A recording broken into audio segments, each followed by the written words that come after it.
Hola, cappuccino, cappuccinette, j'espère que vous allez bien. On se retrouve aujourd'hui pour une nouvelle vidéo, une nouvelle story time. HDV, yeah. Cappuccino, cappuccinette, j'espère que vous allez toutes et tous très bien, Inch'Allah. Donc aujourd'hui, c'est la fameuse HDV Wafa. Coupable ou non coupable que je devais vous tourner il y a un petit moment de ça déjà, que je tourne donc aujourd'hui. On est combien aujourd'hui? Le 9 décembre. Donc voilà, beaucoup me demandent à chaque fois dans les commentaires qu'est-ce que veut dire HDV. C'est sans doute les petits nouveaux. Donc HDV veut tout simplement dire histoire de vie. C'est un thème qui raconte des histoires qui peuvent arriver à tout le monde, avec soit des dénouements incroyables, soit des dénouements tristes. Mais voilà, c'est un thème histoire de vie, quoi. Voilà, vous allez comprendre en l'écoutant l'histoire. Donc cappuccino, cappuccinette, tout d'abord, avant de commencer à vous raconter cette histoire, j'ai une petite pensée pour une maman. J'ai d'ailleurs partagé son commentaire qui m'a extrêmement touchée dans l'espace communauté ainsi que sur mes autres réseaux sociaux, d'une maman à qui j'ai envie de donner toute ma force et courage ainsi que toutes mes invocations pour sa fille de 30 ans qui malheureusement a été victime d'un tragique accident de voiture qui l'a rendue tétraplégique. Donc voilà, on a une énorme pensée pour elle. La maman est très forte. Son commentaire, allez le lire. Je vous invite vraiment à aller lire. Vous allez voir sa force. Vous pouvez lui laisser des commentaires pour l'encourager, elle et sa fille. Et ce qui m'a touchée dans ce message, c'est que cette maman me dit que malheureusement, sa fille aujourd'hui ne parle plus, mais que lorsqu'elle voit mes vidéos, cela lui fait extrêmement plaisir et elle se met à sourire.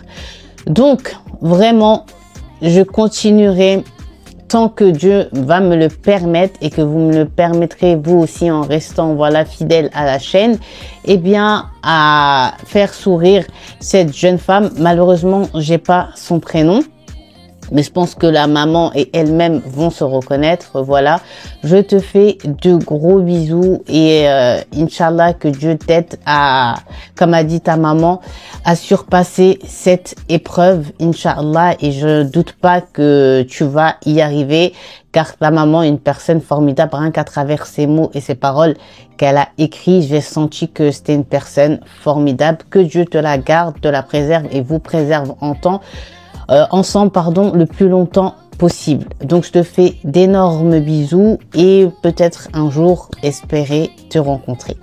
Donc voilà, maintenant cappuccino, cappuccinette, on va passer à notre petit moment snack. Préparez-vous un petit snack, de quoi grignoter, de quoi boire, mettez vos écouteurs, installez-vous confortablement pour écouter cet HDV qui va vous laisser sans voix, je sais déjà d'avance. Concernant le petit sapin, j'ai été à BM, chez Action, et je ne sais où encore, et j'ai pas trouvé. On m'a conseillé d'aller faire un petit tour à Jiffy ou bien la Farfouille. C'est ce que je vais faire d'ailleurs cet après-midi. Et quant aux autres, on se retrouve juste après. Yeah. J'espère que vous êtes bien installés. Donc cappuccino, cappuccinette, pour cette nouvelle story time HDV histoire de vie, je vous emmène. Je vous emmène avec moi, Inch'Allah, au Maroc, et plus précisément dans la ville de L'Arish, ou on le dirait en français Larache.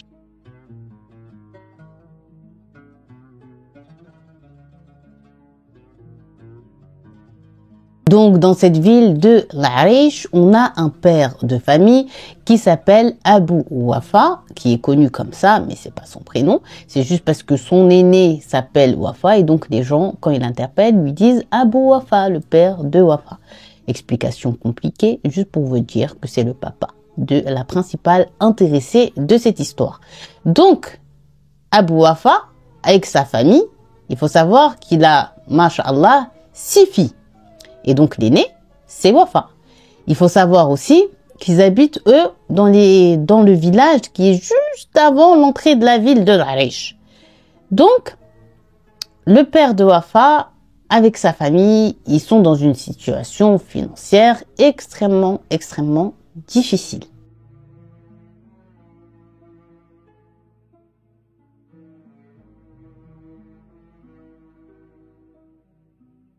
Donc cette histoire, elle s'est passée en 2005 et cette même année-là, Wafa va débuter sa première année à l'université pour poursuivre ses études. Donc ce qu'il faut savoir concernant Wafa, c'est que physiquement, elle est, mashallah, d'une beauté incomparable. C'est la plus belle de toute sa famille.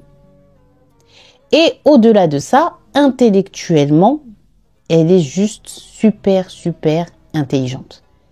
Elle est d'un intellect vraiment, c'est une surdouée. Elle a un cerveau, mashallah, qui est juste brillant. Et l'objectif premier de Wafa, c'est comme je vous l'ai dit, réussir ses études à tout prix pour pouvoir, offrir à sa famille un meilleur avenir et les sortir de cette vie difficile qu'il vivait au quotidien. C'est son seul but. Donc c'est pour ça qu'elle se tue H24 dans ses révisions à l'école et depuis son plus jeune âge, elle s'est jurée d'être toujours la première en classe, de monter la tête de ses parents, que même si ils n'ont rien, regardez, machallah, Dieu leur a donné une fille intelligente qui, elle, va, Inch'Allah, élever sa famille. Et elle s'est toujours juré ça et elle est en train, en 2005, d'y parvenir. Wafa, elle hésite, elle ne sait pas si elle veut devenir médecin, architecte, ingénieur, être dans le droit. Elle ne sait pas. Mais ce qu'elle sait, comme je vous ai dit, c'est qu'elle sait pertinemment qu'avec l'aide de Dieu et sa volonté, elle va devenir quelqu'un. Concernant Abu Wafa, lui, il a un tout petit terrain dans lequel il travaille sans relâchement pour pouvoir en fait cultiver ses propres légumes et subvenir ainsi aux besoins de sa famille. Donc, il travaille sans relâche. Aussi, elle a un deuxième objectif en tête, c'est toujours, comme je vous ai dit, d'être dans les premières. Pourquoi? Tout simplement parce que à cette période, en fait, il t'aide quand il voit que tu es un élève brillant. Il y a des autres pays qui peuvent être intéressés par toi et t'offrir la chance et l'opportunité de te donner une bourse et t'aider à finir tes études dans les plus grandes et brillantes écoles. Donc, c'est ce qu'elle voulait. C'est pour ça qu'elle lâche rien. Qu'elle est là, qu'elle travaille, qu'elle travaille, qu'elle travaille. Et donc, faut savoir que ses parents, ses frères et sœurs, ils sont tous très fiers d'elle parce que ils savent pertinemment qu'elle va y arriver. Donc là, elle a passé des examens et elle est en train d'attendre les résultats. Elle a aussi énormément de soutien de la part, de sa maman.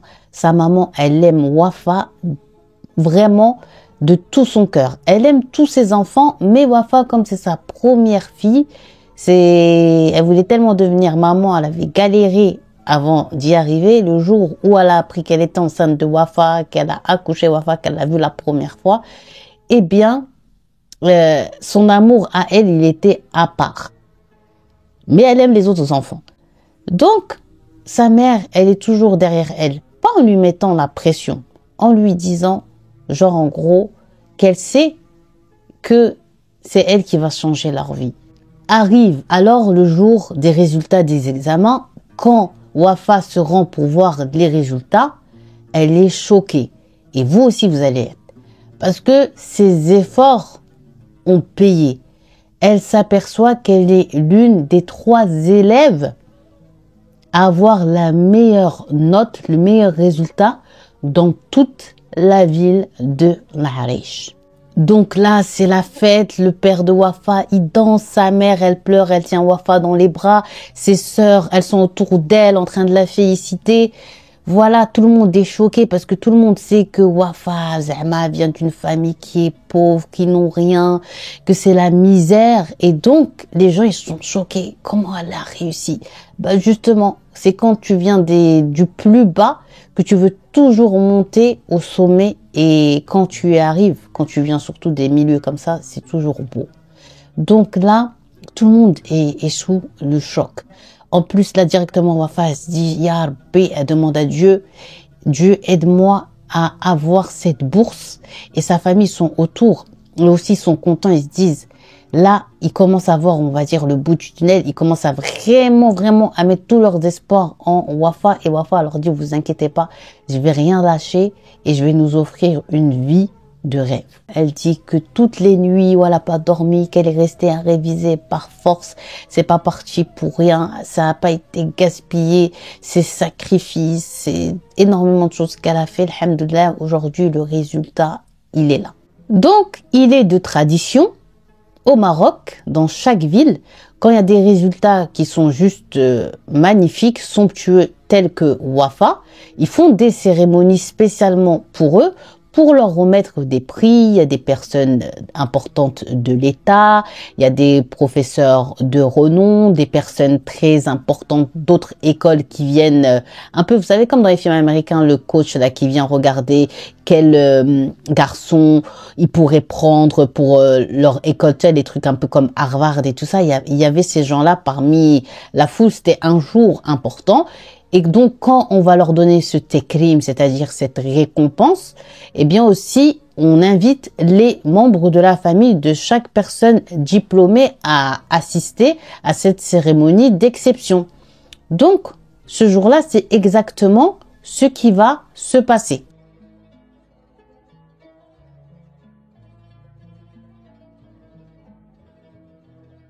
Wafa, avec sa famille, ils arrivent à l'école pour avoir son diplôme. On les installe et à un moment donné, les dirigeants de l'école, ils vont mettre Wafa de côté et lui dire, tu sais quoi, comme tu es l'élève première en tant que fille, genre de l'Arish, à avoir la meilleure note dans tout l'Arish, c'est toi qui vas monter, on te donne cet honneur et ce cadeau de monter, dire quelques paroles en ta faveur, en faveur de tes autres camarades comme toi qui vont recevoir une récompense, à l'assistance présente parce que de toute façon, tabarakallah, toi tu sais trop bien parler et on s'inquiète pas, même si t'as pas préparé de discours, c'est encore mieux, ça va sortir vraiment du cœur. Donc Wafa, elle accepte directement. Elle est contente et elle sait que ça va vraiment rendre fière ses parents de la voir, elle, derrière un pupitre, connaissant comme toujours, eh bien, sa situation familiale difficile. Donc là, directement, elle monte sur la scène, elle prend le micro et Wafa, pleine d'assurance, elle commence à parler.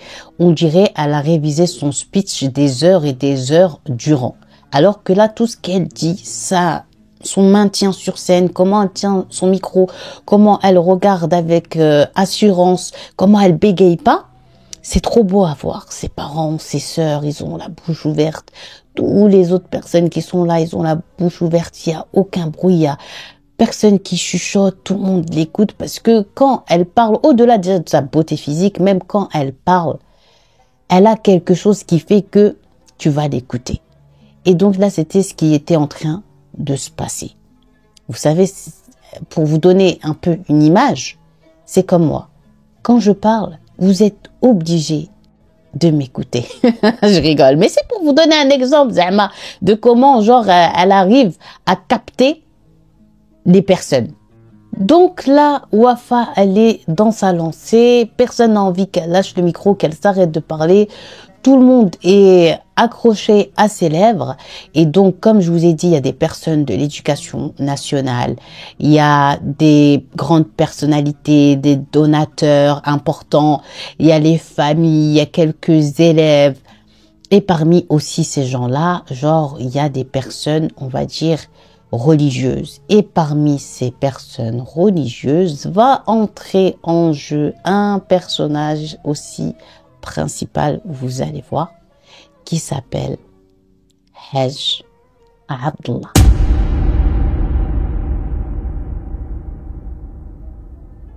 Donc Hajj Abdullah, c'est qui, vous allez me dire? Hajj Abdullah, c'est un papy de 61 ans ou 62 ans, je ne sais plus très bien, qui a une place très importante au niveau de l'Arish, mais surtout au niveau de là où il habite. Il a une forte influence. Vous allez commencer à me comprendre tout doucement quand je vais commencer à mieux vous décrire c'était quoi cette influence qu'il avait. Mais en tout cas, il a beaucoup, comment je pourrais dire ça, mutabirin en français. Il a beaucoup de membres, beaucoup de gens qui le suivent. Au-delà de ça, on va y revenir un peu plus tard dans l'histoire. Il faut savoir que lorsqu'il est là ce jour-là, au takrim, à la remise des prix des élèves là, eh bien, Hajj Abdullah, à cette période de sa vie, il est marié, mais il est marié à 3 femmes.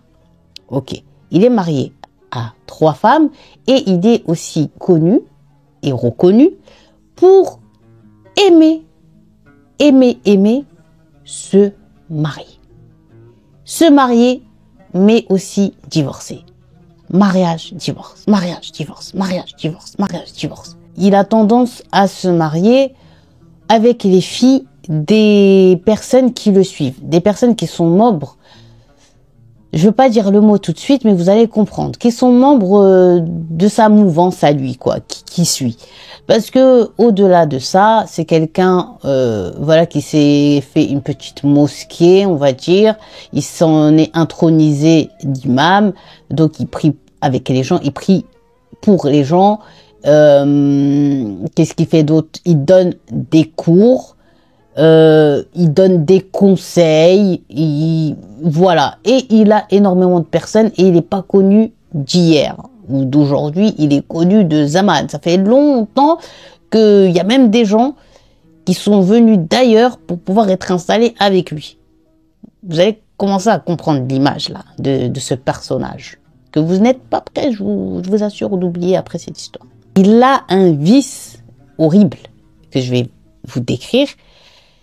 C'est que, en fait, ce mec, ce Hajj là, ce papy, il a tendance, en fait, comme je vous ai dit, à se marier avec les filles des personnes qui sont membres à lui, mais il va pas chez n'importe lesquels de ses membres, non.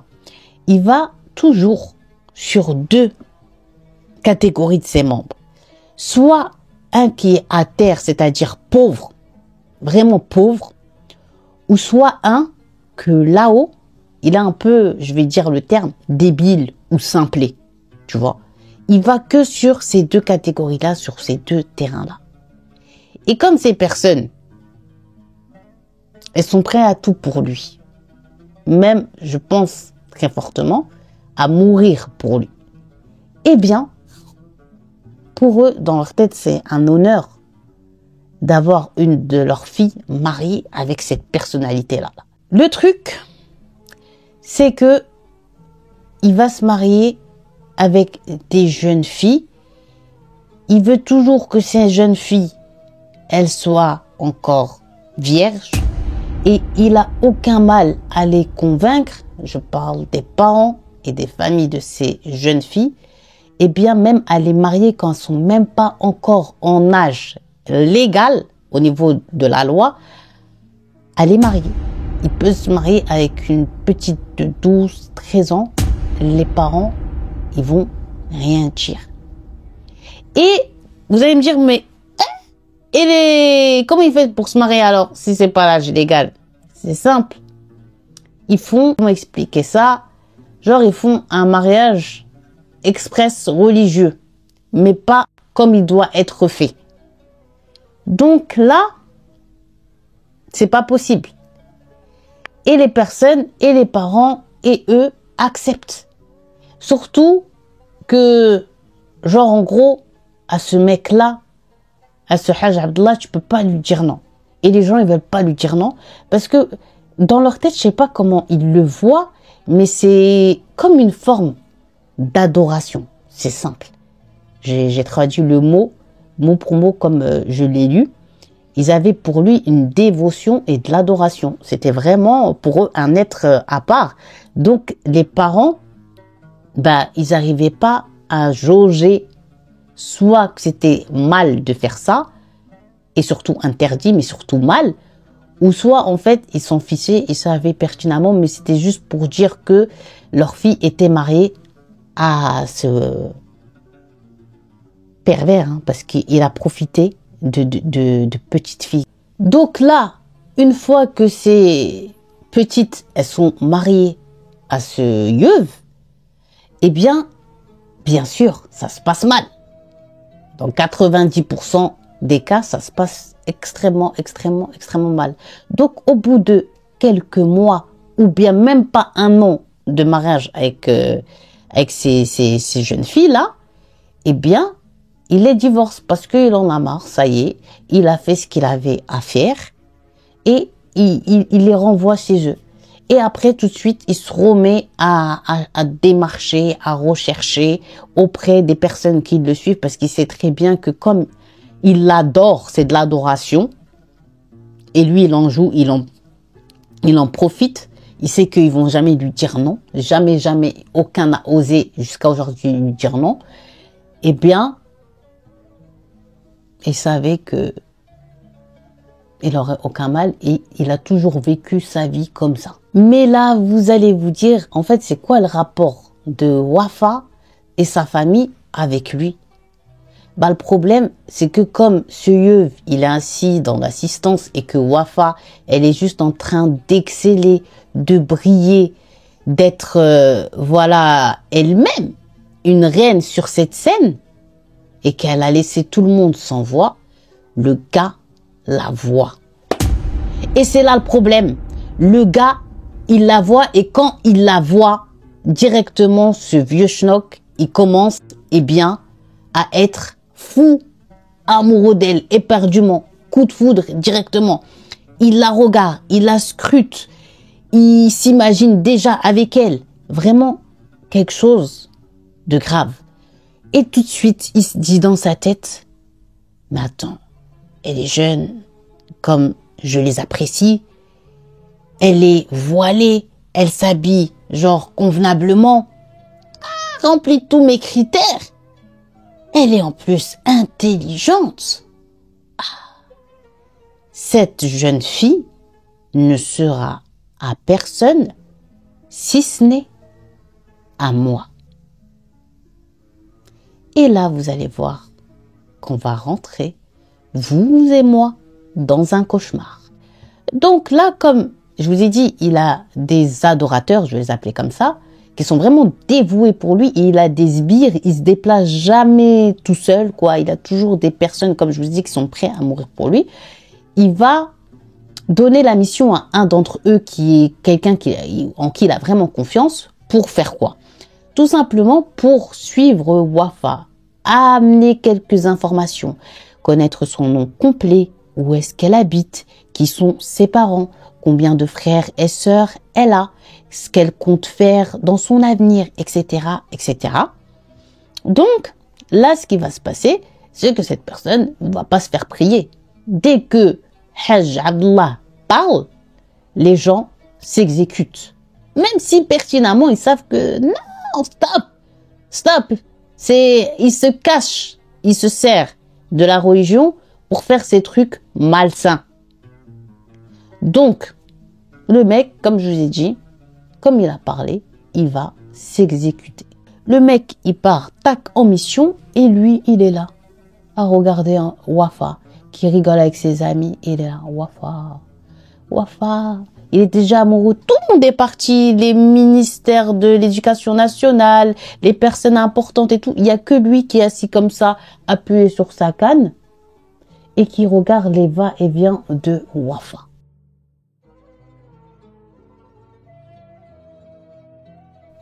Il rentre chez lui et il attend, comme s'il est assis sur des braises, il bouge. Eh bien, le sbire là qu'il est parti envoyer pour avoir des informations. Le mec, il revient tout essoufflé. Il ne laisse même pas respirer. Hajj Abdullah, il lui dit, alors, t'as des nouvelles? Il lui dit, tu sais quoi? Tu vas être trop content.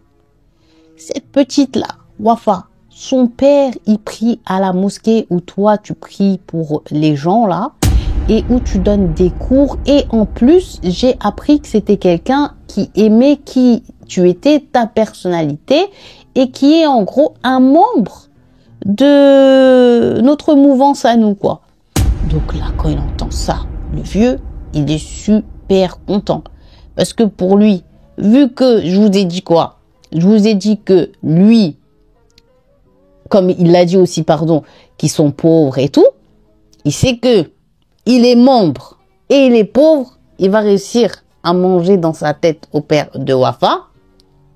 Comme lui, c'est comme les deux catégories que je vous ai dit, les simplés débiles qui ont rien dans la tête d'accepter ça, et ceux qui sont pauvres parce qu'il va leur proposer une dot énorme. Le vieux, il va dire au sbire, tu sais quoi, tout de suite tu te lèves, tu trouves le père de Wafa et tu lui dis que Hajj Abdullah, tel jour, il va venir demander la main de ta fille Wafa en mariage. Le sbire, il était tellement content d'aller apporter cette nouvelle. Comme eux, ils sont aveuglés, ils ont les yeux fermés et ils n'arrivent plus à discerner tellement il leur a mangé le cerveau entre le bien et le mal. Il va être tellement content d'y aller et de le faire ça qu'il va y aller en fait. Quand il trouve le père de Wafa, il l'arrête, il se présente vite fait et il lui dit « Je suis un tel, je travaille pour Hajj Abdullah, c'est lui qui m'envoie et vraiment... t'es pas prêt à la bonne nouvelle que je vais t'annoncer. C'est vraiment un honneur. Tu dois te sentir honoré, gratifié de ce que je vais t'annoncer. » Le père de Wafa, il a aucune idée de ce pourquoi ce gars est là. Donc il lui dit, ok, je t'écoute. Écoute, Hajj Abdullah, il m'envoie vers toi pour te dire que il veut marier ta fille. Et il va venir tel jour à la maison demander officiellement sa main, que vous parliez de dot et que vous fassiez le mariage dans les plus brefs délais. Donc là, le père de Wafa, comme Hajj Abdullah, je ne sais pas si je l'ai dit, il est extrêmement riche. En plus, il pioche dans les coffres communs, la boîte de dons pour normalement donner aux pauvres, il pioche aussi dedans. Et donc, il s'est constitué comme ça une fortune. Et là, le père de Wafa, quand il entend que Hajj Abdullah, il veut la main de sa fille, lui étant un homme dans le besoin, il se sent honoré parce qu'il se dit que sa situation sociale, elle va évoluer et tout, et surtout que c'est un muhibbin de ce Hajj, c'est un qui le suit, qui l'aime, qui aime ce monsieur, qui est d'accord avec ses principes, ses cours et tant d'autres choses. Pour lui, là, c'est la meilleure nouvelle de sa vie. Après, le résultat de l'examen où sa fille, c'est la première fille de la Reish à avoir la meilleure note. Là, c'est la deuxième meilleure nouvelle de sa vie. Là, il est trop content. On aurait pu croire que... Mais non, il est content.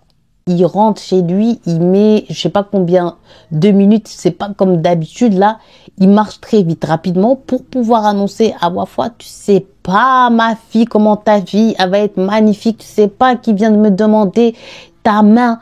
Pour eux, c'est vraiment genre une star, je sais pas comment expliquer, j'espère que vous allez comprendre. Il est content, il veut annoncer aussi à sa femme, regarde qui va nous nasb, genre qui va rentrer dans notre famille, qui veut faire partie de notre famille, qui veut notre fille. Il est tellement content qu'il marche rapidement pour...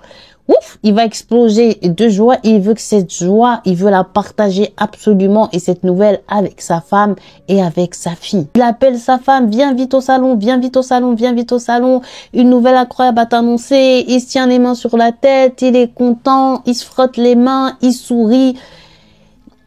La mère de Wafa, quand elle rentre dans le salon, elle trouve son mari comme ça, Elle sourit, mais elle est interrogée. Elle lui dit, Ghaliba, genre en gros, bizarre, étrange. C'est quoi ça fait longtemps que t'es pas rentrée après une dure et longue journée de travail à la maison. Aussi happy, enthousiaste ou ناشط مع راسك ياك لاباس, genre en gros allez, fais-nous aussi profiter de ce qui t'arrive là. Et il sautille, il dansouille, ça veut dire il danse comme ça, oui. Il danse et il lui dit Yamara Yamara Yamara, il sait, assis-toi, assis-toi, assis-toi. Donc elle s'assoit, il lui reste debout et elle le regarde et elle attend, et même elle a pas envie parce qu'elle a jamais vu son mari comme ça. Écoute ma femme, Hajj Abdallah, il a envoyé quelqu'un me voir et il a dit qui veut venir demander la main de Wafa. C'est pas la meilleure nouvelle de toute ta vie après le résultat incroyable que ta fille elle a fait. T'es pas contente, t'es pas heureuse. Là, le sourire de Wafa, il était comme ça. Elle avait comme ça. Hein? Répète, t'as dit quoi là? Hajj Abdallah, il veut se marier avec ma fille à moi. Elle lui dit oui. Notre fille, Wafa. Notre fille. Ma fille, Wafa. Notre fille, oui, il veut se marier. La mère à Wafa, elle a regardé son mari en mode Fiqh, réveille-toi, oh. Oublie jamais de ta vie. Le père, il n'était pas prêt. Il lui dit, lèche, pourquoi? T'es folle? Non. Meilleure nouvelle. Elle lui dit, il n'y a ni meilleure nouvelle, ni rien du tout. Ce mec-là, on n'habite pas très loin l'un de l'autre. Parce que durant l'enquête du sbire, ils se sont rendus compte que les quartiers des uns et des autres n'étaient pas si éloignés que ça. Mais alhamdoulilah, jusqu'à maintenant, ils s'étaient jamais croisés. Ce qui fait que la mère de Wafa connaît, alhamdoulilah, grâce à Dieu, la sale réputation de ce Hajj Abdallah, de comment il profite de son statut et de son pouvoir pour les truquer avec des jeunes filles, quoi. J'arrive pas à dire, mais vous avez compris. Pour la mère, il en est hors de question. Elle dit à son mari, redescends tout de suite de ton nuage, redescends tout de suite ton enthousiasme. C'est mort.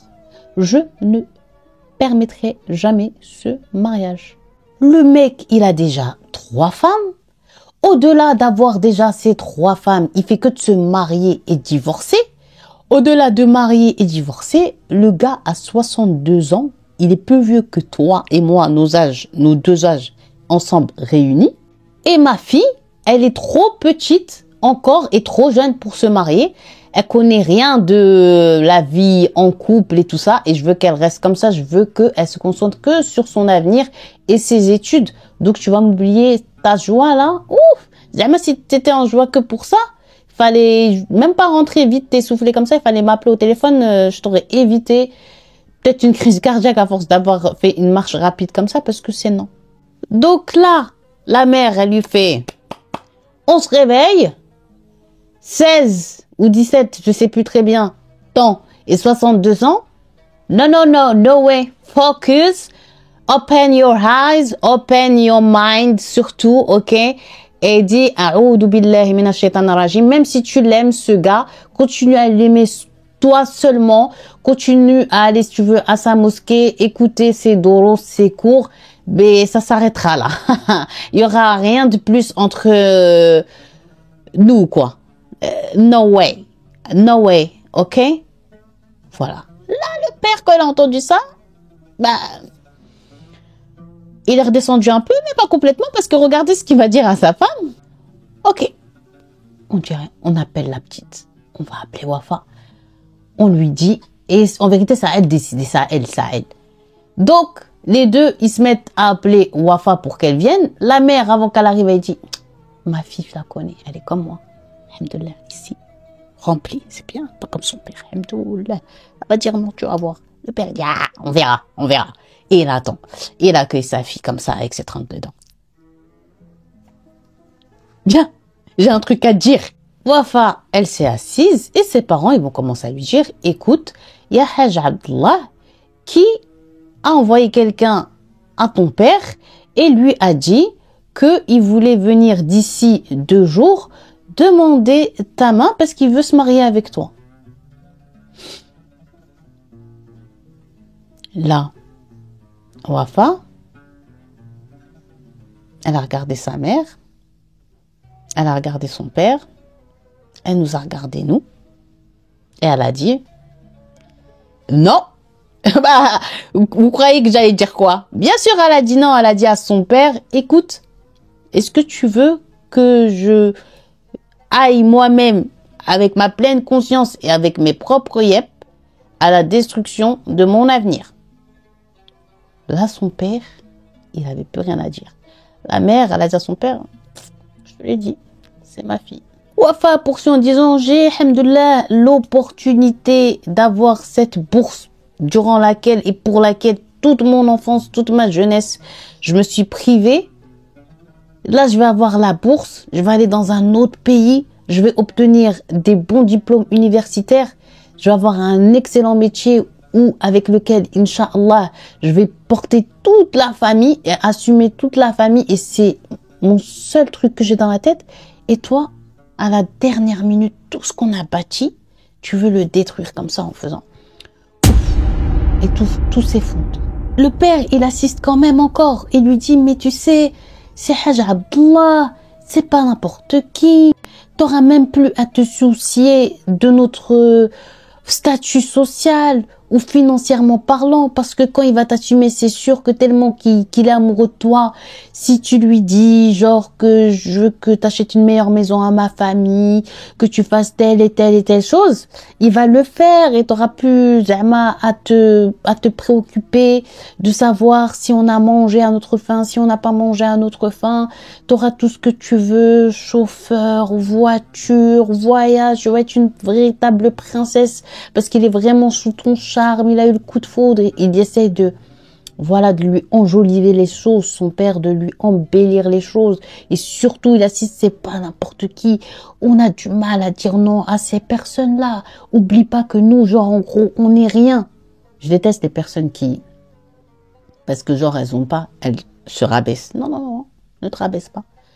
Et là, Wafa, quand même, malgré tous les argumentaires que son père est en train de faire, sa mère de la tête, elle fait et sa fille, elle va lui dire, papa, je t'ai toujours respecté, j'ai toujours écouté ce que tu avais à me dire, je t'ai jamais dit non pour n'importe quelle chose que tu m'aies demandé.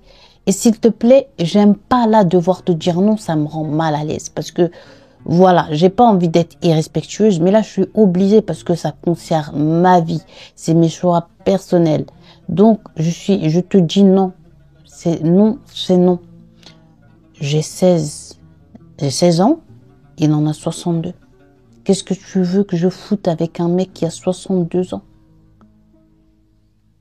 Là, le père, il écoute. En plus, sa réputation, on la connaît tous. Son hobby, sa passion, c'est de se marier et divorcer. Et j'ai pas envie d'être pour lui durant quelques mois ou seulement une année son jouet. Et elle a dit à son père, donc c'est non. Elle est repartie, elle a dit, j'ai des trucs à faire, des révisions à continuer. Quand elle s'est retrouvée avec son mari, la mère, elle lui a dit, je t'avais dit quoi? Je ne sais même pas comment tu as eu l'audace d'appeler et de déranger notre fille pour dire ça. Celui qui est venu te voir, déjà, t'aurais dû le baffer. Mais bon. Donc le père va dire à la mère, bon ok, on n'en parle plus. Je vais aller voir le mec et je vais lui dire que ni ma femme, ni ma fille ne sont d'accord pour ce mariage. Et voilà, quand même, merci d'avoir pensé à nous, mais passez à un autre dossier, quoi. Oubliez-nous. Donc arrive le lendemain et le père de Wafa, il croise le sbire en question qui était venu lui demander la main de sa fille en faveur de Hajj Abdullah. Il lui dit, ça tombe bien que je te croise. Bon, écoute, je suis désolée, je sais pas comment te dire ça, mais voilà, je vais pas prendre 4 chemins. Que ce soit mon épouse ou que ce soit ma fille, Wafa, Voilà, elle veut pas se marier, elle veut encore continuer ses études, elle a beaucoup de rêves à entreprendre et le mariage, là, pour l'instant, il en est hors de question, que ce soit avec Hajj Abdullah ou quelqu'un d'autre, elle a pas envie. Donc voilà, excuse-toi s'il te plaît auprès de Hajj Abdullah de ma part, de notre part, et passe-lui un grand salam et t'inquiète pas, je continuerai quand même, voilà, à venir dans votre mosquée, à écouter vos prêches, à faire vos cours et tout ça et tout ça. Le père là, il pensait que ça allait être simple comme ça. Donc directement, le sbire, il salue même pas le père de Wafa et il part direction la maison de Hajj Abdullah. Il arrive dans son bureau. Hajj Abdullah, quand il le voit, il est content, mais il remarque bien vite que le visage du sbire, il est fermé. Il lui dit alors, quelles sont les nouvelles? Il lui dit, écoute, je viens de croiser son père, ou plutôt, écoutez, je viens de croiser son père, et il m'annonce que la réponse est non. Ah! Hajj Abdullah, il dit quoi? À moi? Et il rigole. Moi, Hajj Abdullah, il y a quelqu'un sur cette terre qui ose me refouler, c'est-à-dire qui ose me refuser. Mais MDR, mais je suis Hajj Abdullah, la fille de ce pouilleux, de ce sale agriculteur, de ce sale pauvre. Elle me refuse moi. Quand tu donnes de l'importance à un âne, ils croient que c'est un cheval. Eh bien, ils vont regretter de m'avoir dit non et de m'avoir confronté. Et là, Hajj Abdullah, il rentre dans une haine et dans une colère contre la famille de Wafa, mais surtout contre Wafa. Qu'est-ce qu'il va faire? Il dit ok, ça y est, elle se sent saucée parce qu'elle est belle, parce qu'elle est intelligente, mais je vais les faire redescendre sur terre. Il appelle des autres sbires à lui qui lui mangent comme ça dans la main, qui paniquent, qui sont prêts, comme je vous ai dit, à mourir pour lui. Des petits voyous comme ça de sa bande. Et il leur donne une mission. Laquelle était-ce? Eh bien, c'est simple. Il leur dit, vous savez quoi? Vous allez noircir et rendre invivable la vie du père. Vous allez vous concentrer sur le père. De quelle manière? Vous allez le suivre. Vous allez lui faire que des remarques. En mode, ouais, ce mec Zerma dit être un homme alors que c'est des femmes qu'il commande. Et vous allez le suivre, le rendre ouf. Vous faites que des remarques telles que celle-ci, telles que celle-ci, telles que celle-ci. Pour que comme ça, quand vous allez appuyer sur lui et le mettre en pression, eh bien, lui, il va aller mettre la pression sur sa femme et sur sa fille pour qu'elles acceptent et que ce cauchemar pour lui, il s'arrête. Et ça se dit être un imam et quelqu'un qui craint Dieu. Les petits toutous se sont mis ok et écoutent leur maître. Et ils partent et commencent à faire l'harcèlement moral au père de Wafa. Comment oses-tu prétendre que tu es un homme alors que chez toi, c'est les femmes qui commandent. Vous savez, ce mec-là, oui, lui, ces femmes commandent son épouse et sa fille. Je sais même pas pourquoi je dis homme. C'est pas un homme, il est comme eux à leur image. Déjà, je déteste. Et quand t'es féministe, raconter une histoire comme ça, c'est dur. Donc, ils lui ont fait le bordel, le zbel, ça veut dire. Le bordel, ils lui ont fait, miskin, la misère. Et le père, ça vient de partout. Et ils le suivent. Tu sais, ils parlent, genre, ils sont deux, tout derrière. Lui, il est là, il marche, miskin, mais eux, ils parlent fort dans ses oreilles. Tu sais, des trucs qui rendent fou. Donc là, le père Wafa, il a commencé à avoir mal et il a commencé à l'intérieur à bouillir. Il y en a, ils arrivent à prendre sur eux, ils s'en foutent. Dis ce que tu veux. Moi, c'est le bonheur de ma femme et de ma fille qui prime. Parlez si vous avez envie de parler. Je m'en fous. Hasbi Allah, ni'mal wakil. Et continue sa vie comme si de rien n'était. Il leur laisse Dieu. Pouf. Allez, ils s'en foutent. Mais il y en a, ils n'arrivent pas à s'en foutre et ça les atteint vraiment. Et comme la nature du père de Wafa, c'est quelqu'un qui n'a jamais eu de problème avec personne, qui est douce. Voilà. Donc, ça l'a très vite atteint et il savait que commencer par lui, Hajj Abdullah, que ça allait un peu fonctionner, quoi. Qu'il allait arriver un peu à ses fins. Donc là, ça fait 3 jours, ils le lâchent pas. Ils le lâchent pas. Ils sont vraiment déterminés à le rendre fou. Donc, il commence à fatiguer. Déjà, elle a la fatigue de son travail qui n'est pas simple. Agriculteur. Ensuite, il a la fatigue de la marche jusqu'à chez lui. Et quand tu marches, t'es même pas tranquille parce que ça te suit et ça parlote, ou bien ils le suivent en voiture, les fenêtres baissées tout doucement, à le harceler comme ça jusqu'à chez lui, et qu'ils lui disent allez, femmelette, rentre à la maison, il y a le ménage qui t'attend, ou va faire à manger pour ta femme et serre-les et tout.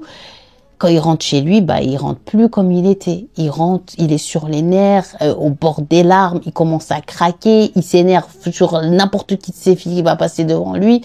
Et, pardon, cette histoire, elle va me tuer. Et il s'énerve surtout aussi sur sa femme. Il y a beaucoup de prises de tête là, ces derniers temps entre eux.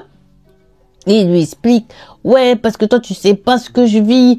Ils me suivent, ils me harcèlent, voilà ce qu'ils disent, voilà ce qu'ils disent, voilà ce qu'ils disent. J'ose même plus marcher comme j'ai marché toute ma vie, genre la tête haute et tout. Là, je marche la tête baissée, tout le monde me montre du doigt. Je passe à côté d'un café où les hommes, ils sont posés, ils rigolent de moi. Ça parle, ils sont en train de me détruire, j'arrive plus. Et là, ce qu'on va apprendre, c'est que la maman aussi, elle vit le même harcèlement de la part des femmes, des autres sbires, des toutous. Des toutounettes, on va les appeler, des toutounettes, qui ont été missionnés par leurs hommes, les toutous, à suivre, la mère de Wafa, par exemple, quand elle va au marché, quand elle accompagne ses enfants à l'école, devant la grille de l'école, ça parle de la même manière. Toutes les remarques qu'il fait à son mari, elle se les mange elle aussi. Et elle aussi, elle commence à l'intérieur à craquer parce que sa nature aussi est comme celle de son mari. C'est des personnes qui n'ont pas l'habitude de s'insulter, d'être dans les problèmes. C'est des nesses, comme on dit au Marocain, c'est-à-dire que ils se font pas remarquer et tout. Et là, ça commence à être dur pour eux. Ça commence vraiment à peser. Mais la mère, malgré ça, elle veut encore prendre sur elle parce que elle veut pas envoyer sa fille en enfer. Elle dit, je veux pas prendre ma fille et la déposer. C'est ce pervers-là, c'est ce vieux qui va s'amuser, faire ce qu'il a à faire, et au bout de quelques mois ou 1 an, il va me la rendre. Et il aura abîmé sa vie, abîmé son avenir. Donc la mère a dit, elle va supporter, c'est pas grave. La solution, des fois, trop tontois et un pic, et puis voilà. Surtout que la mère, elle a vu tous les sacrifices que sa fille, elle a fait. Elle a des rêves pour sa fille. Elle veut la voir, par exemple, médecin, une brillante avocate, une brillante architecte, quelque chose. Surtout qu'elle sait, la mère, qu'elle en est vraiment, vraiment capable, quoi. Donc, elle n'a pas envie de lui ruiner son avenir, lui ruiner sa vie. Et elle a dit, la mère, même si sa fille, c'était une caissoula, c'est-à-dire qu'elle était nulle à l'école, elle aurait jamais marié à cet âge-là, et surtout pas avec quelqu'un de cet âge-là et de cette réputation-là. Donc, la mère, elle est plus résistante, on va dire, mentalement, que le mari. Donc là, dites-vous que durant 3 mois, tous les jours, imaginez juste, vous sortez de chez vous, vous ouvrez à peine la porte de chez vous, que vous voyez les toutous et les toutounettes qui vous attendent sans relâche et qui vous font cet harcèlement-là. Moi, ça fait longtemps que j'aurais fait une prise de Jackie Chan directement. Une bonne balayette et puis voilà quoi. C'est bon, c'est bon. Mais eux, les pauvres, non, ils sont pas comme ça. Donc, ils ont supporté et ils supportent, enfin, ils subissent. C'est pas du supportage, ça. J'invente des mots. C'est pas du supportage, ça. Ça, c'est subir de l'harcèlement moral comme ça. Ce qui fait que tous les soirs, durant 3 mois, le père, il rentre chez lui, il est fou, il pète sa tête. Il met tous ses nerfs contre sa femme. Et maintenant, sa femme, tous les nerfs qu'elle se mange de son mari, elle commence à les remettre sur qui? Elle commence à les remettre sur Wafa. Et Wafa, la pauvre, elle remet ses nerfs sur qui? Et bien sur son oreiller, parce qu'elle fait que de pleurer. Donc, une nuit où vraiment les problèmes, ils sont partis trop haut, la dispute entre le père de Wafa et son épouse, et après que la femme, enfin la mère, soit partie remettre ses nerfs contre Wafa, le lendemain, Wafa, elle a réfléchi toute la nuit, a trouvé une solution à qui elle pourrait se confier sur le problème qu'elle a. Elle décide de faire quoi? Elle a une amie qui l'a défoncée d'1 an d'études, qui est en droit et qui est déjà comme elle, tu vois, super intelligente, elle s'est dit qu'elle va aller la voir et peut-être qu'elle aura la clé d'une solution à son problème dans lequel elle est. Cette amie en question, Cappuccino, Cappuccinette, elle s'appelle Amel. Donc, Wafa et Amel, elles se retrouvent sur un banc dans un parc. C'est Amel qui est là en première. Quand Amel voit Wafa arriver, elle voit que Wafa n'est pas comme à son habitude, parce que d'habitude, de loin, quand elle se retrouve, elle rigole déjà de loin. Wafa, elle vient super dynamique, elle fait la faux folle, et voilà. Là, elle lui a dit bonjour très doucement, elle s'assoit à côté d'elle très posément, elle a des cernes sous les yeux, elle a un air très grave, très triste, elle est amaigrie. Là, Amel, elle regarde sa copine, lui dit, mais qu'est-ce que ça, petit genre, en gros, t'arrives quoi, ma copine? Qu'est-ce que t'as? Donc là, Wafa, elle va commencer à dire à Amel, mon problème, c'est ça, c'est ça, c'est ça. Ce Hajj Abdallah, il est tellement déterminé à ce que j'accepte le mariage entre nous, qu'il fait du harcèlement moral à ma mère et à mon père. Il envoie ses toutous et ses toutounettes et toute la journée, dis-toi, du matin au soir, ils sont là. Et ils arrêtent pas, ça fait 3 mois qu'ils nous harcèlent et 3 mois que je vis un véritable enfer et j'en peux plus. Commence même à avoir des idées noires tellement que j'arrive plus à voir mes parents être dans le mal et me voir moi-même dans le mal. En plus, Amel, tu sais que j'ai été la plus brillante élève de l'Arish, que j'ai eu un résultat incroyable, que j'ai encore énormément d'ambition. Tu connais mes rêves, tu sais où j'ai envie d'arriver, tu sais ce que j'ai envie de devenir dans mon avenir. Et je sais pas d'où ce Hajj, il est sorti d'où, comme ça, bam, bim, il est apparu dans ma vie comme ça. Et depuis, c'est un enfer et j'en peux plus, j'en peux plus. Si tu as une idée, si tu as une solution, si tu as ne serait-ce qu'un petit conseil qui peut me redonner l'espoir et l'envie encore de continuer, d'espérer et de vivre, aide-moi. Voilà, même si t'es pas trop ancienne, on va dire encore dans les études de droit, tu as quand même une image bien diverse et quelques connaissances quand même, je sais, dans le droit. Et je voudrais que, par exemple, au niveau de ces femmes, les 3 avec qui il est marié, est-ce que il y a une loi qui dit quelque chose d'exceptionnel, un truc d'exception que je peux mettre en ma faveur pour essayer peut-être d'empêcher ce mariage ou quelque chose, aide-moi, donne-moi une piste, s'il te plaît, pour que, ça y est, fin, j'en ai marre. La Wafa, elle était pas prête à la réponse que Amel allait lui dire.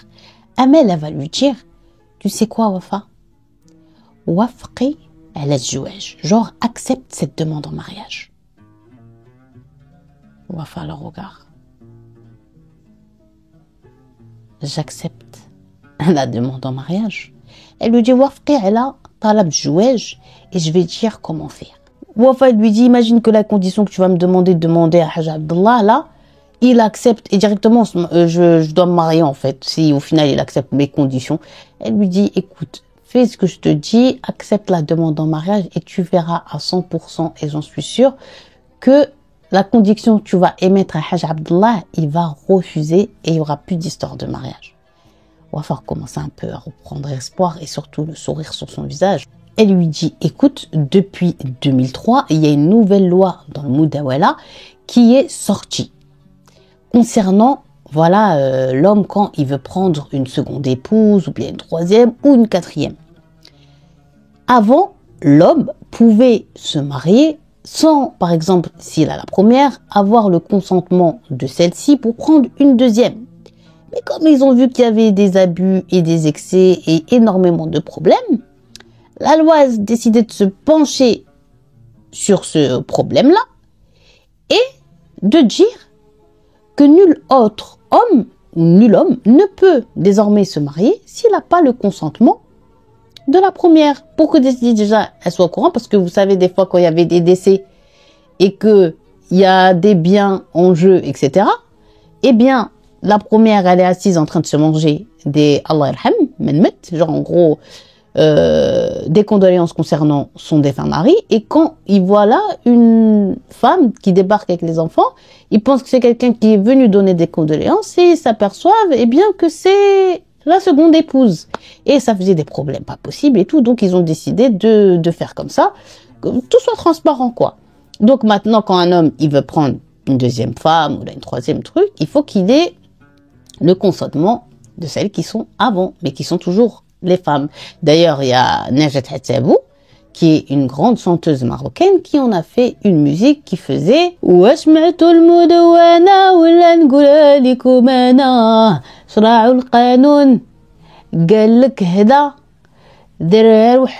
comme Cappuccino, Cappuccinette, Haj Abdullah, il est marié à 3 femmes, il doit avoir l'accord de ces 3-ci. Et le papier d'accord, il doit être signé par l'avocat de la famille, Qadi al-Usra, et passer par plusieurs choses légales, quoi. Donc là, Wafa commence à comprendre l'idée de Amel. Vu que, comme je vous ai dit, Haj Abdullah, lui, il se marie et il divorce comme ça, même pas de manière officielle, quoi. Il prend des témoins qui soudoient, et voilà. Mais Wafa, quand même, elle a commencé à paniquer en disant, mais imagine que ces femmes, quand il va aller, ils vont accepter, ils vont signer, ce sera mort. Amel, elle lui dit, j'en suis sûre, et on est tous des femmes. Imagine que tu dois accepter pour que ton mari se marie. Jamais, s'il faisait pas par la manière zigzag et trafic et Trafalgar qu'il faisait, jamais de la vie, elle ferait ça. Donc là, Wafa, elle s'encourage et elle dit à Amel qu'elle va faire sa technique en espérant qu'elle ça va pas l'emmener dans des problèmes. Donc là, Cappuccino, Cappuccinette, Wafa, elle retourne à la maison, elle réunit ses parents au salon et elle leur dit, écoutez, j'ai une nouvelle à vous annoncer, je suis d'accord pour me marier avec Haj Abdullah. Donc sa mère, elle est choquée et son père, il commence à revivre et à avoir le sourire, mais elle leur dit, attendez, la seule condition que j'ai pour que je me marie avec lui, c'est que j'ai une condition et s'il accepte celle-ci, je me marierai.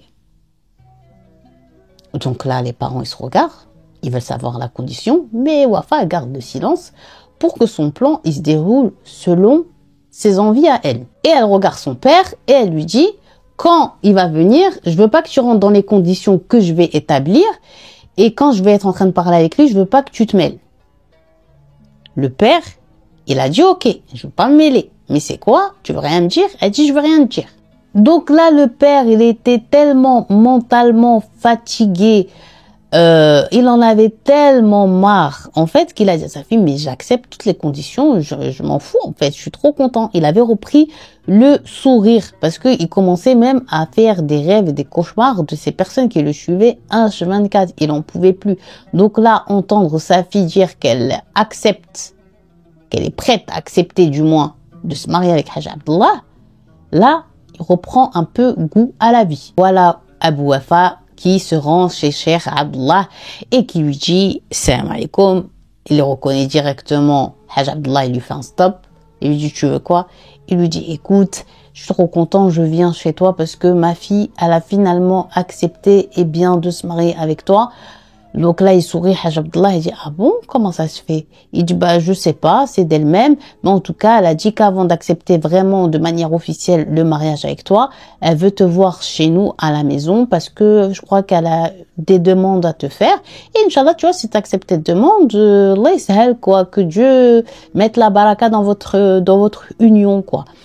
Donc là, Haj Abdullah, il est super content et on commence à faire le coq, genre en mode, de toute façon, qui me refuse, qui me rejette. Donc là, le père de Wafa, il monte dans la voiture avec le chauffeur de Abdullah, là, et ils arrivent à la maison, ils rentrent dans le salon, la maman, elle avait préparé quelques petits trucs à manger, elle est rentrée, elle a salué Haj Abdullah, et elle est sortie de là, et elle avait fait du pror aussi, ça sentait super bon, et voilà Wafa qui vient super belle, comme d'habitude, elle n'a même pas besoin de maquillage, elle a une beauté que Dieu lui a donnée comme ça, mashallah, et donc là, elle rentre, le hajj veut se lever et tout, elle lui sourit, elle reste à distance, tu vois, et elle s'installe à l'autre bout, et il lui dit ça va Wafa avec sa voix de vieux là, et elle lui dit ça va, et lui il est content, et donc là le hajj Abdullah il va lui dire, bon vas-y ma fille, lance-toi, quelles sont tes conditions? Bizarre de dire ma fille. quelles sont tes conditions? Elle lui dit, écoutez-moi, alors mes conditions, c'est simple, elles sont pas compliquées. Mes conditions sont que, eh bien, vos 3 femmes signent comme quoi qu'elles sont d'accord, que ce papier, il soit envoyé au juge des familles qui s'occupent de ça, et aussi qu'on ait 2 témoins officiels, pas officieux, qui soient témoins de notre mariage, de notre union. Comme je vous avais dit, lui, il soudoie, il attrape n'importe qui, il lui donne un billet et tort tes témoins. Donc là, il commence un peu, Haj Abdallah, à pas comprendre. Là, il lui dit, il parle pas des femmes, il lui dit, les témoins, là, je peux en avoir 2, mais là, c'est pas ça qui est important. Dis-moi combien tu veux de dot, quels sont les cadeaux que tu veux que je te ramène, elle lui coupe, elle lui dit, la dot, les cadeaux, c'est pas ça l'important. L'important, c'est ce que j'ai demandé là. Que les 3 femmes valident, que ce soit officiel auprès d'un juge, et que ce soit des vrais témoins. Donc là, il commence à comprendre, et bien Wafa, elle est pas si simple à avoir. Et surtout, au-delà de pas si simple à avoir, elle est intelligente et il commence à sentir qu'il est entré dans un piège. Là, elle lui dit, parce qu'il commence à dire, non mais t'inquiète pas de ça, j'ai l'habitude, il veut vraiment changer de sujet, elle reste que sur ce sujet-là. Elle lui dit, non mais, exemple, par exemple, vous allez mourir, imaginez, vous décédez avant moi. Ça se trouve, vos femmes, elles peuvent me mettre dehors parce que j'aurai pas de papier officiel. Et moi, je veux être mariée de manière légale, avoir un livret de famille. Parce que si demain aussi j'ai des enfants, qu'est-ce qui va faire qu'elles auront aussi des droits? Non, je veux que tout soit bien fait, que tout soit carré. Je veux être dans la norme et je veux être dans la loi. J'ai pas envie, elle lui dit pour l'achever, de me retrouver comme toutes celles qui sont passées avant moi. Parlons de toutes celles qui se marient, qui jettent au bout de quelques mois, ou quand vraiment il reste longtemps, 1 an. Et là, ça l'a piqué. Il lui dit, ouais, en fait, il n'y a que la première femme, mon épouse la plus ancienne, quoi. Il y a qu'elle avec qui je suis mariée qui a les papiers. Les 2 autres, c'est comme ça. C'est juste avec des témoins, c'est tout. Mais sinon, et là, il commence encore à plus s'enfoncer. Si c'est pas officiel, moi je peux pas, genre, m'avancer et accepter ce mariage. Parce que je pense trop loin. Je pense si vous allez partir, comme je dis, avant moi, et elles vont me mettre à la rue, j'aurai plus de toit sur ma tête. Ou si j'ai un enfant, il va se retrouver sans droit, sans papier, sans livret de famille, sans rien. Et je veux pas de ça. Donc, quand il a vu que voilà, elle n'allait pas changer et que c'était un piège et qu'elle était intelligente et que il peut pas contre elle, il s'est levé parce qu'il en avait marre de parler et il s'est énervé et il s'est mis à les rabaisser, à les insulter et il a pris la porte sans dire au revoir, sans rien du tout. Il est sorti énervé. Là, le père, Wafa, il tremble de la tête aux pieds. Il est pas bien. Pourquoi il est pas bien? Parce qu'il se dit déjà toute la misère qu'ils m'ont fait avant de créer tout ça. Là, qu'est-ce qu'il va me préparer? Qu'est-ce qu'il va me faire? Il était vraiment pas bien. Parce que la colère de Haj Abdallah, à ce niveau, comment il était énervé, il s'est dit, il va mettre fin à leur vie. Et là, vous allez être choqués. Parce que le père de Wafa, il avait tellement peur des répercussions pour eux, pour lui, qu'il va prendre la décision grave de marier contre sa volonté Wafa. Tu peux plus lui faire changer cette idée-là qu'il a en tête. Donc directement, il va juste en aviser. Juste dire à la mère de Wafa et à Wafa qui sont ensemble dans la chambre, qui sont contentes parce que la mère de Wafa lui dit que tu as été intelligente sur ce coup-là et tout.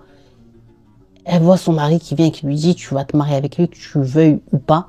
Parce que là, sinon, il va nous tuer. Est-ce que tu veux avoir la mort de ton père, de tes sœurs et de ta mère sur la conscience? Donc là, ils sont choqués.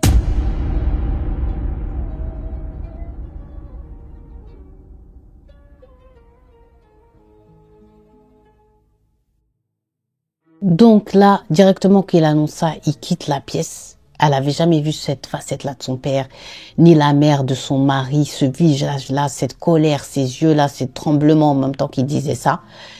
Et là, Wafa se met à pleurer et sa mère aussi se met à pleurer. Elle se met à la réconforter. Elle lui dit de toute façon, au final, il n'arrive que ce que Dieu aura décidé pour toi. Et t'inquiète pas. Et si et ça, et la mère, elle sait pas quoi faire. Et là, ton père, on peut plus du tout rentrer dans sa tête, lui faire changer d'idée. Et Wafa, elle est pas bien, elle voit tous ses espoirs et tous ses rêves, toutes ses ambitions, tout son avenir s'effondrer. Dès le lendemain, ils étaient de nouveau devant la porte, les toutous, et en train d'attendre le père, parce qu'il savait à quelle heure il va au travail, maintenant il connaissait toute sa vie, hein. Et il commence encore à se moquer de lui. Alors là, tu nous as vraiment confirmé avec ce que le Hajj Abdullah nous a raconté hier, vraiment que tu étais une victime, que t'es même pas un homme, mais laisse tomber. Ta fille, elle t'a humilié, il y a qu'elle, il a dit qu'il parlait, toi tu parlais même pas, et tout, laisse tomber, oh, des moqueries comme ça, nulles, bêtes, qui veulent rien dire au final, mais qui piquaient le père et qui l'atteignaient au max du max. Donc là, ce qui va se passer, eh bien, c'est que le père, pour une fois, il va se retourner, le regarder droit dans les yeux et leur dire, allez dire à Hajj Abdullah que c'est moi qui ai décidé et que j'ai décidé qu'il allait se marier avec ma fille. Et à partir d'aujourd'hui, vous arrêtez de me faire mal à la tête. Quand ils sont partis, les toutous répétaient ça à Hajj Abdullah. Hajj Abdullah, il n'était même pas étonné. Il était en train de fumer son cigare. Et il a rigolé, il a dit, je savais très bien qu'ils allaient finir par craquer. Ils ont tous fini par craquer, ceux qui ont toujours voulu me résister. Je cassais leur tête comme ça. Et eux, ils n'allaient pas échapper à cette règle-là. La pauvre Wafa, elle, de son côté, elle va voir Amel complètement désespérée.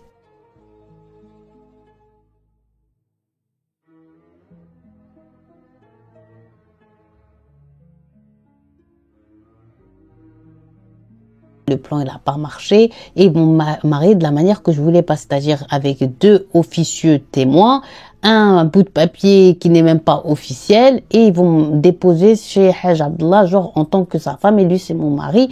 Et là je suis prise au piège, je sais pas quoi faire, et elle se met à pleurer, et là Amel va dire, écoute, j'ai une solution, et normalement cette solution, elle va bien marcher. Wafa commence à avoir peur quand même de ces solutions, parce que dans sa tête elle dit, ces solutions elles sont bancales, là, ils m'ont ramené dans la merde en gros. Que ça va devenir un mariage forcé, et que s'il y a un acte, ben ça sera un acte qui n'est pas volontaire. Genre une agression, on peut pas dire le mot ici. Ça commence par un V, ça commence par un S, mais le terme, ça commence par un V. Vous avez compris. Donc ça, elle a bien imprimé dans sa tête. 2 jours après, voilà Hajj Abdullah qui vient avec 2 témoins officieux. Ils font le papier qui n'est même pas officiel. Et le lendemain, ils viennent pour chercher, eh bien, Wafa. Et Wafa, il était hors de question qu'il se passe une relation intime entre elle et Hajj Abdullah, jamais de la vie, c'est à vomir. Donc dans la maison, la grande maison qu'il avait, on la ramène chez une vieille dame qui était en train de l'attendre dans une chambre avec des vêtements, voilà, un peu sexy.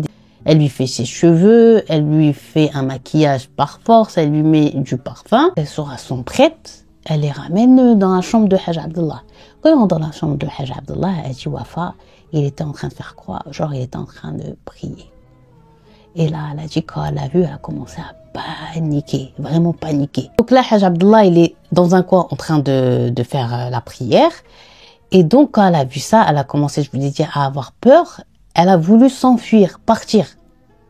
Tu vois, avant qu'il arrive quelque chose. Et là, la vieille, elle va attraper, bam, devant et bloqué comme ça Wafa, et Wafa qui essaye de se débattre et qui se dispute et qui crie, et la vieille qui quand même est plus forte, on va dire, physiquement que Wafa, quoi.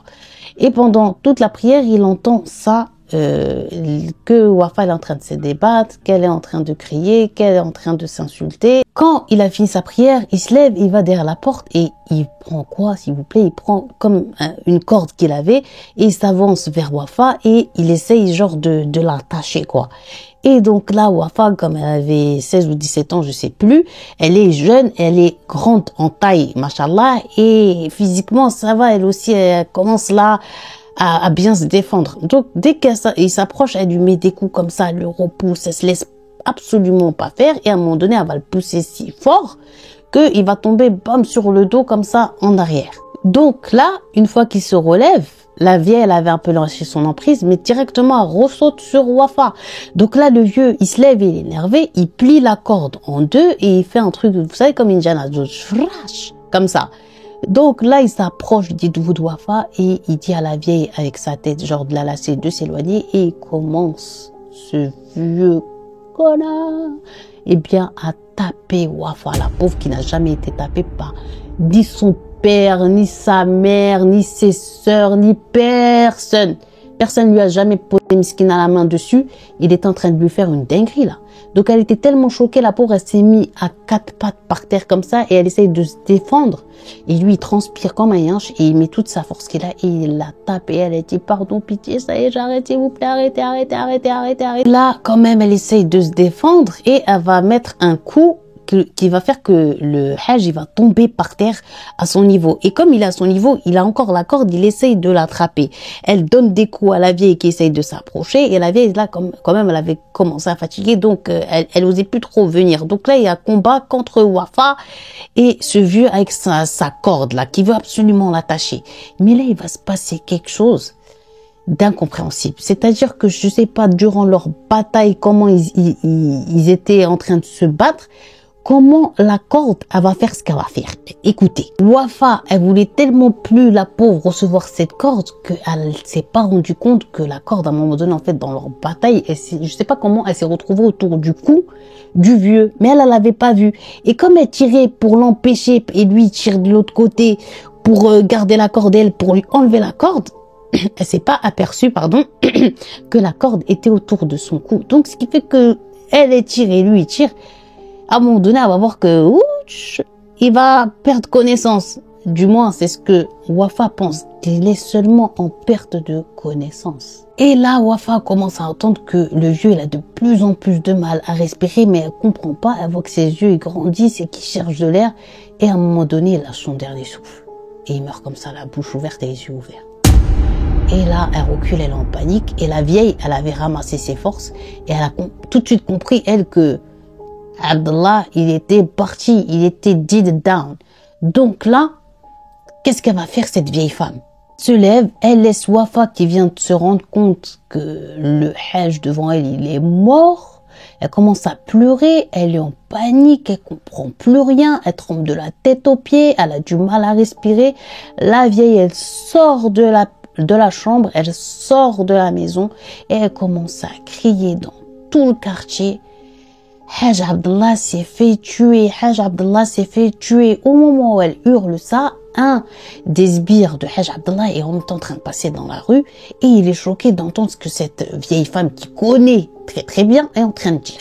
Donc là, le mec, il rentre dans la chambre, il trouve Wafa en train de pleurer, de trembler, et il voit le vieux avec le truc autour du cou, la corde, qu'il est mort, quoi. Donc directement, il sort son téléphone portable et il appelle la police, il dit qu'il y a un meurtre, tatati, tatata, et les policiers, ils arrivent, ils constatent le décès, la mort, elle est suspecte, plus que suspecte, et donc ils décident d'arrêter, eh bien, Wafa et la vieille femme qui était en charge de préparer les jeunes filles pour Hajj Abdallah et il les ramène au poste de police directement. Et la nouvelle, elle va très très vite s'ébruiter, et bien que Hajj Abdallah est mort et que sa mort, elle est bizarre. Donc directement, on ramène Wafa et la dame, la vieille femme, au poste de police. Entre-temps, il y a la mort qui est venue pour prendre le corps pour qu'il soit truqué par un médecin légiste et qu'on connaisse les causes de la mort. Et ensuite, il y a même la criminelle, dites-vous, qui sont venus pour prendre les empreintes, etc., etc. Donc, directement, ils rentrent Wafa en salle d'interrogatoire et ils lui disent, alors Wafa, parle, dis-nous, qu'est-ce qui s'est passé? Qu'est-ce qui est arrivé? Wafa, elle pleure, mais elle essaye un peu de se calmer. Et elle leur dit, mon histoire, c'est ça, ça, ça et ça. Et moi, au final, je me suis juste défendue.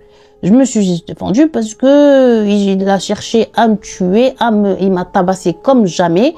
Et voilà, son intention, c'était de m'agresser, comme vous savez. Et je me suis juste défendue avant qu'il arrive, voilà, qu'il meure de la manière dont il est mort. Il est en train de me tabasser. J'ai mal à mon corps en entier. Il a laissé aucune place sur mon corps où il m'a pas tué, il m'a pas fait du mal. Et il m'a tapé avec ce que vous avez retrouvé autour de son cou. Donc là, les policiers, ils ont dit, ok, on croit à ton histoire parce qu'elle avait bien raconté comme je vous ai raconté et tout jusqu'à là. Et ils ont dit, non, on va te croire et tout, ok, juste on a besoin de constater si, est-ce que tu as vraiment des blessures sur le corps et tout. On va amener une policière, on va te laisser avec elle, juste pour qu'elle voie et qu'elle nous dise si c'est vrai ou si c'est faux. Wafa, elle a dit, il n'y a pas de problème. Donc là, on ramène la policière et même les vêtements, voilà, ils étaient déchirés, ses cheveux en l'air, du sang même sur le visage, partout. Mais ils avaient besoin, je crois, de constater. Donc la policière, elle a vu elle-même, elle est sortie, elle était traumatisée, elle leur a dit, c'est trop. C'est trop, j'ai jamais vu ça, c'est trop, wesh, genre monstre. Donc les policiers, ils reviennent et ils reprennent avec elle l'interrogatoire et elle leur dit, écoutez, mon intention, c'était nullement genre de provoquer sa mort ou d'être la cause de sa mort ou que j'ai cherché à le tuer. Dieu, il m'en est témoin, j'ai juste cherché une chose à me défendre, j'étais en train de tirer, je savais pas que lui tirait de l'autre côté et voilà. Il nous faisait de la pression à ma famille jusqu'à mon père, il avait tellement peur des répercussions il a fait un mariage forcé et tout ça. Et vraiment, je vous le redis, j'étais en train de tirer, mais je pensais pas, j'avais pas vu que c'était autour de son cou. Et lui aussi, comme il tirait de l'autre côté, bah voilà. Et moi, je voulais pas, genre, qu'il m'agresse et tout, nanana. Elle a tout posé, ils ont tout enregistré, son procès verbal, elle a tout dit dans les détails. De l'autre côté, dans l'autre pièce d'interrogatoire, la dame, on aurait pu croire qu'elle allait mentir parce qu'elle connaissait depuis longtemps. En fait, elle a dit toute la vérité, elle avait nulle part où aller, que elle a vu des dingueries et que voilà, cette petite, elle a pas voulu se laisser faire comme malheureusement les autres petites depuis des années, elle se laissait faire et arrivée aujourd'hui, Dieu l'a dit stop, en fait, c'était la fin pour lui. Et c'est comme ça qu'ils ont su que elle, son muhimma, c'est-à-dire sa mission, c'était de préparer les jeunes filles pour Abdallah, quoi, pour le vioc. Donc là, la nouvelle, elle s'est répandue que Haj Abdallah, il s'est fait tuer par une de ses épouses, mais au début, ils n'arrivent pas à savoir laquelle. Donc là, les gens, ils ont commencé à dire, ouais, elle l'a tué, une de ses femmes, elle l'a tué parce qu'elle aimait plus ça, une de ses femmes, elle l'a tué parce que si, une de ses femmes parce que là. Et donc, ça donnait des versions et que des versions fausses. Après, tous les gens qui l'aimaient, ils sont partis dans sa maison, ils ont commencé à crier comment une de ces femmes, elle a osé le tuer, qu'est-ce qu'on va devenir et tout ça, parce que ça faisait un peu mood secte, hein. Trop bizarre leur mood à eux. Et ils étaient en colère et ils voulaient genre en découdre avec l'épouse qui était celle qui avait tué, quoi, qui était la cause. Donc là, les policiers, ils ont contacté la famille à Wafa, ses parents, ils sont venus, ils les ont fait venir au commissariat de manière discrète. Et voilà, ils ont dit qu'ils allaient garder Wafa avec eux en cellule, pas pour la punir et tout, parce que tous les policiers à ce moment-là et tout, ils étaient du côté, surtout avec les révélations que la vieille femme a dit, des trucs graves qu'ils faisaient, ils étaient tous avec Wafa, ils ont décidé de la garder pour sa sécurité et ils ont dit au père qu'ils allaient laisser quelqu'un poster discrètement devant la maison pour les protéger, parce que quand ça allait savoir que c'était Wafa, ils allaient sûrement chercher à s'en prendre à eux, donc ils ont dit évite de sortir, d'aller au travail et tout ça, reste protégé à la maison. Cette histoire, elle va commencer à s'ébruiter, à grandir et à devenir une affaire nationale qui va venir et parvenir jusqu'aux oreilles d'une association qui s'occupe des jeunes filles mineures et des problèmes qui peuvent en toutes sortes leur arriver, une grande association. Et cette présidente d'association-là, c'est aussi une brillante avocate. Donc quand elle a connu cette histoire, elle a connu cette affaire, elle a pris sa voiture, elle habitait à Casablanca, elle est partie jusqu'à l'Arèche chez quelqu'un qui est vraiment quelqu'un dans la haute société et qui est parti voir le père de Wafa pour lui dire qu'elle allait représenter déjà sa fille gratuitement, mais surtout qu'elle allait la sortir de là. Et qu'il accepte que ce soit l'avocate. Donc le père à Wafa, il s'en voulait tellement parce qu'il sait que voilà, c'est parti, on partit un peu et beaucoup même à cause de lui, qu'ils en sont arrivés jusqu'à là, et bien qu'il a dit oui, parce que lui, comme je l'ai dit, c'est une famille qui était pauvre et ils n'ont aucun moyen de pouvoir se payer un avocat. Donc directement quand l'avocate, elle arrive à avoir l'accord du père, elle part directement à la prison, on va dire, où elle est maintenant Wafa. Et il parle avec elle, elle lui dit voilà, je suis un tel, je suis l'avocate comme ça et je vais te défendre, raconte-moi l'histoire dans les moindres détails, comment ça s'est passé du jour où il est rentré dans votre vie jusqu'à le jour où c'est arrivé. Et elle a bien expliqué Wafa et elle comprend directement l'avocate que son attention à Wafa, bien évidemment, et bien sûr que c'était pas de donner la mort, mais simplement la pauvre de se défendre des coups de ce wesh, des coups de ce monstre-là qui lui a fait subir. C'était simplement ça, quoi. Donc là, elle est encore plus motivée à pas laisser cet enfant pourrir derrière les barreaux, surtout que les gens de la famille de Hajj Abdallah, comme je vous ai dit aussi, ils ont du pouvoir, c'est pas comme la famille de Wafa, elle veut pas qu'il y ait un Trafalgar qui rentre et qu'on arrive à soudoyer un juge et que ils envoient Wafa en prison pour toute sa vie, quoi. Non, non, non. Donc là, elle prend cette affaire, elle dit à Wafa, l'avocate, tu es comme ma fille, je me parle comme si tu étais ma fille. Donc là, les procès ont commencé à se faire et l'avocate a défendu de manière vraiment acharnée Wafa comme jamais et elle a même réussi à avoir dans leur partie la vieille dame qui avait préparé, eh bien, Wafa, parce qu'elle a la clé de tout ça et la dame, elle a témoigné à la barre devant tout le monde que Wafa, elle est une des nombreuses victimes que Hajj Abdallah il a fait subir parce que c'était en gros un gros dégueulasse pervers pédophile en vérité qui aimait beaucoup les très jeunes filles même. Et elle a dit qu'elle a préparé des jeunes filles qu'elle a honte de dire leur âge. Tellement que voilà, mais il se tournait toujours vers les personnes, les petites filles, les filles, des personnes les plus pauvres et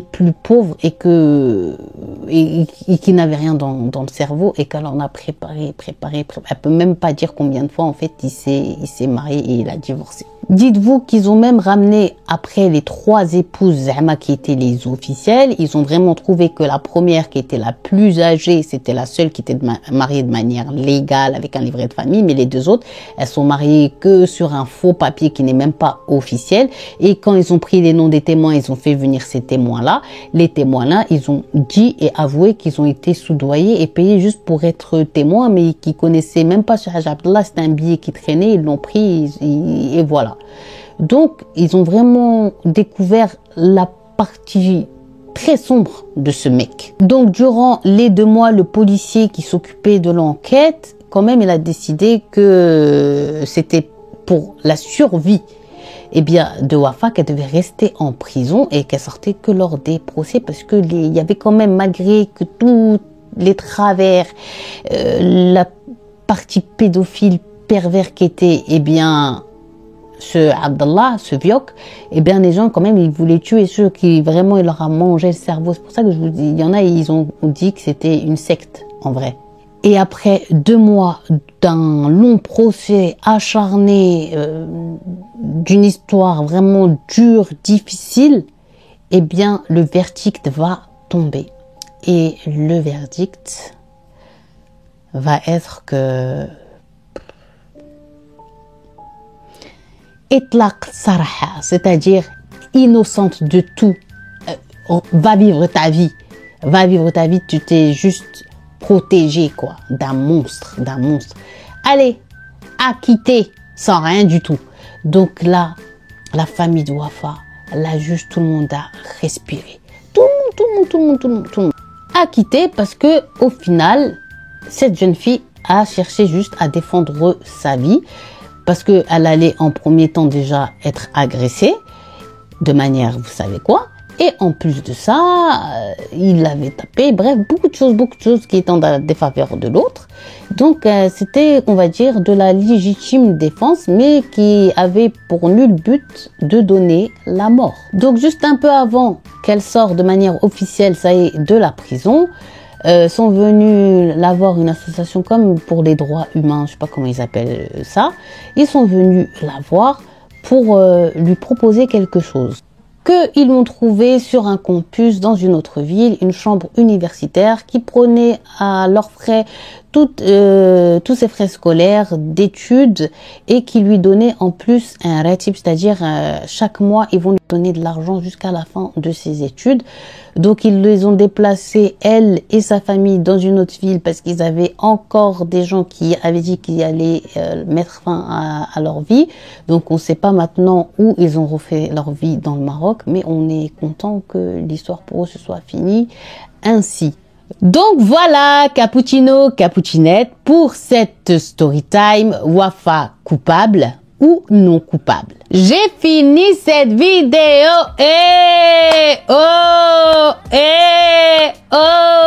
Cappuccino, Cappuccinette, j'espère que vous avez kiffé cette HDV. Le jour où je l'ai entendu, j'ai tellement été marquée par toute cette histoire, les péripéties, comment le vieux qui force, comment il est dégueulasse, c'est quoi sa vraie personnalité, comment il se cache malheureusement derrière la religion, et bien pour assouvir ses fantasmes salaces, pervers, pédophiles, il n'y a pas d'autre terme, comment il profite de la faiblesse mentale, soit de certains, soit de financière d'autres, quoi, c'est grave.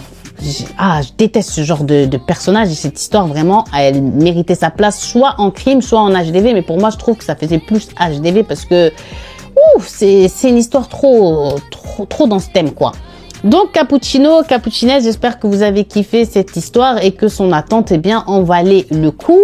Comme je vous l'ai dit, on est samedi 9 décembre, là il est 15h57 quand je finis cette vidéo. Vais-je avoir la force là de me lever, de commencer directement le montage pour que vous l'ayez en ce samedi soir? Je vais essayer, sinon quoi qu'il, Inch'Allah, vous l'aurez pour ce dimanche. Et si vous avez regardé cette vidéo jusqu'à la fin, je vous invite à écrire en commentaire Wafa, soit pour vous coupable ou non coupable. Le téléphone il s'est éteint quand j'étais en train de vous faire la fin de la vidéo, donc n'oubliez pas s'il vous plaît de me mettre mon petit like, de vous abonner si c'est pas toujours fait, de partager cette histoire et surtout de ne pas spoil dans les commentaires. D'ici là, j'espère vous retrouver très vite. Je sais pas encore quel sera le thème de la prochaine vidéo, mais ce sera toujours Inch'Allah de l'inédit. Je vous fais de gros bisous. D'ici là, couvrez-vous bien parce que le temps vraiment c'est pas ça comment il caille. Je vous fais de gros bisous et je vous dis à très vite. Ciao!